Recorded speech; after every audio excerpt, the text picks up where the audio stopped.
삼첩기는 얼추 2억 5천만 년 전에서 2억만 년 전까지 5천만 년 동안으로 지질학 시대 중 가장 짧았지만 파란만장한 시기였습니다.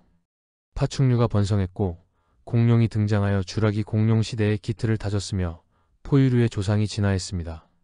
바다 생명의 세판짜기가 이루어졌으며 현재의 산호초 생태계 기틀이 마련되었습니다. 삼첩기는 페름기 생명 대멸종에서 시작하여 대멸종으로 끝났다고 알려졌는데 2000년 들어 드러나는 증거는 그해 중반 카르니안 시기에 또 다른 전지구적인 멸종 사건이 있었음을 제시합니다.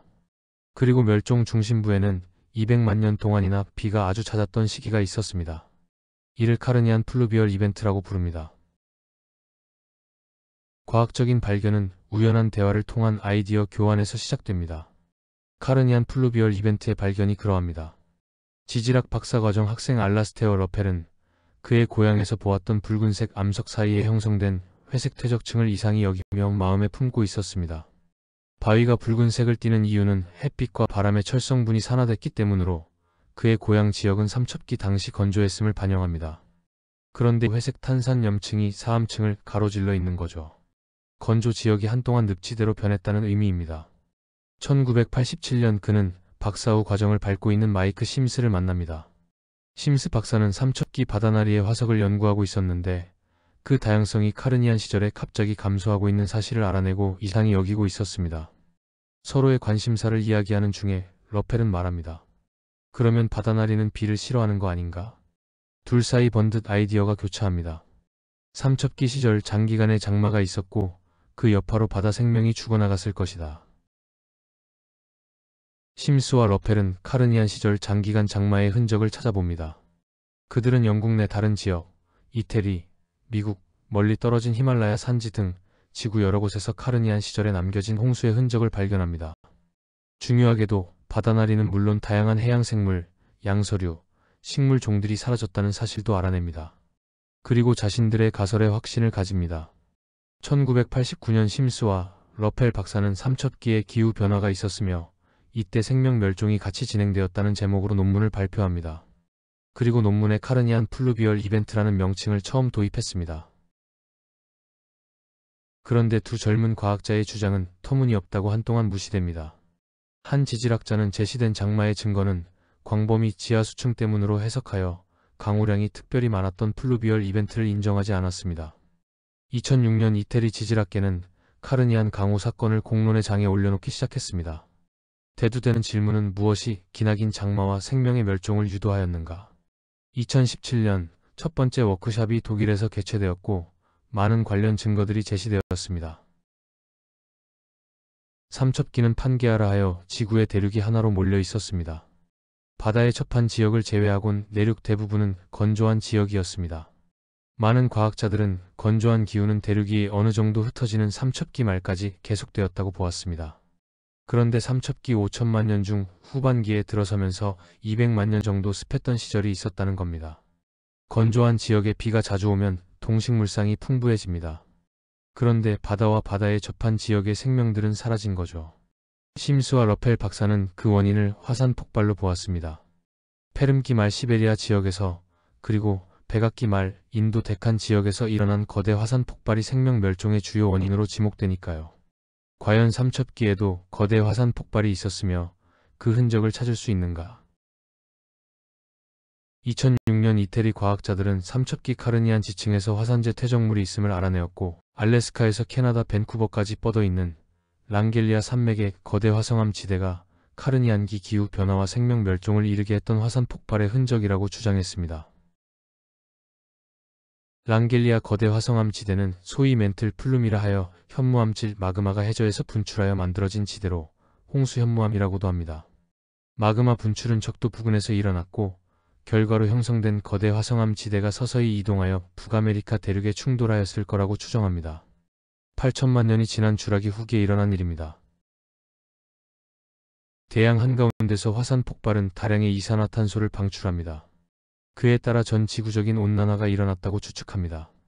얼마나 강했으며 또 얼마나 오랫동안 화산 폭발이었기에 그러했는가?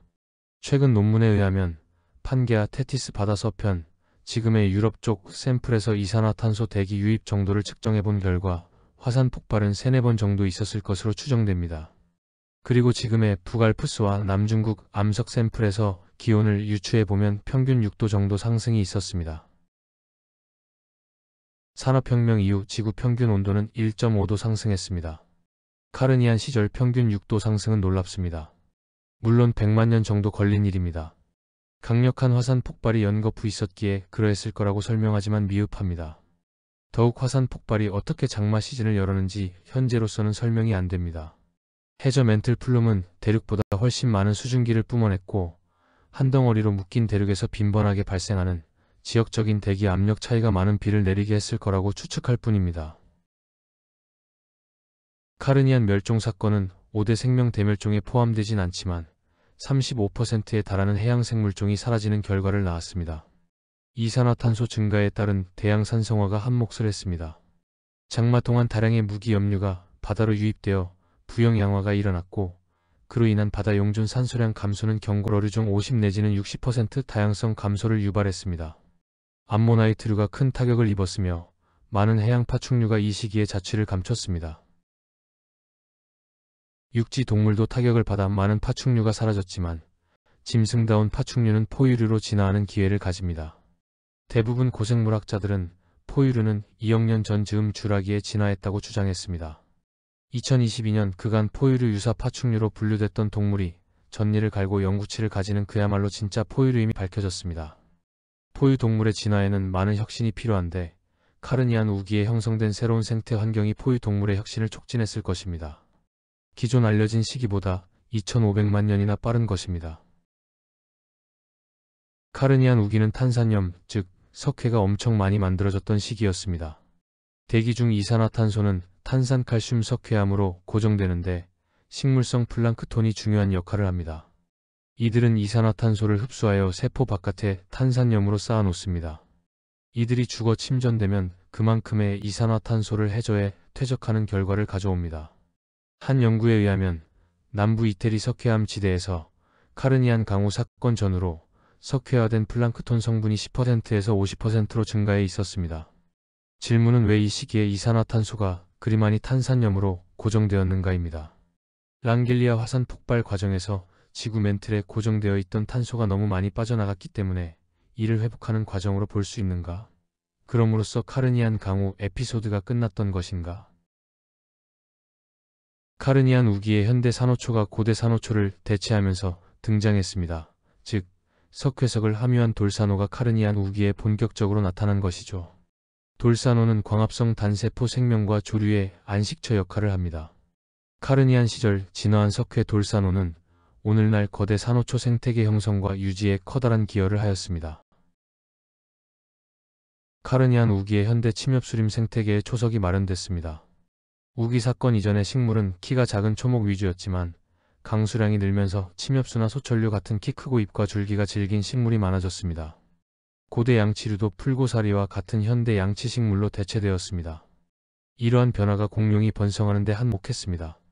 당시 공룡은 높이 달린 이파리를 먹을 수 있었고 또 모래 주머니를 가지고 있었기에 질긴 이파리를 소화할 수 있었습니다. 다른 초식 동물과 먹이 경쟁에서 우위를 점할 수 있었다는 의미입니다. 카르니안 우기 사건은 생태계의 변화를 이끌어 공룡시대의 길을 닦았습니다.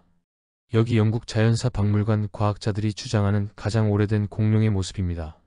공룡의 조상은 두발 걷기를 하는 육식성 혹은 잡식성 동물로 2억 4천만 년 전에 진화했을 거라고 추정합니다. 두발 걷기는 삼척기 초기에 낮은 산소 농도로 시달리는 동물의 생존에 유리하게 작용했습니다. 파충류는 다리가 몸통 옆에 붙어 있어 몸을 좌우로 틀면서 걷습니다. 몸을 틀 때마다 허파 한쪽은 눌리기 때문에 호흡이 짧고 달리기는 물론 오래 걷기가 힘듭니다. 공룡의 조상은 이러한 문제를 두발 걷기를 시도하면서 해결한 것이죠. 카르니안 우기를 지내면서 식물이 번성하고 목질화되어 키를 키웁니다. 두발 걷기 공룡은 바닥을 주로 바라보며 네 발로 걷는 포유류 유사 파충류에 비해 먹이 획득에 유리했습니다. 이들 중 일부는 초식성으로 아예 식성을 바꾸고 몸집을 키우면서 다양한 종으로 분화합니다. 이 사건이 없었다면 공룡은 이후 1억 5천만 년간 이어진 생태계 지배 지위에 도달하지 못했을 것입니다. 시청해주셔서 감사합니다.